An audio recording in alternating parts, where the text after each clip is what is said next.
So my pushback on my refrigerator is that it's too small. Now that I'm looking at it, I don't know.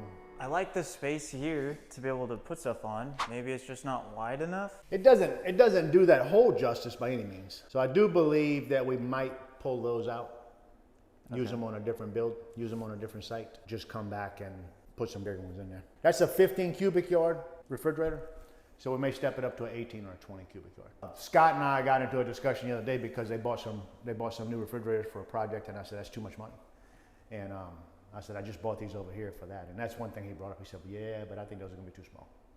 Okay. So it works for the apartment complexes and stuff like that, but for here, probably not.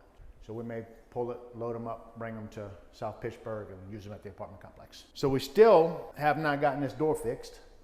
Oh, how'd that happen? Someone slam it? Look right here. Looks like they painted the door, and rather than leaving it open so that everything would do it, looks like they closed the door while the paint was still wet, and that's what messed it up.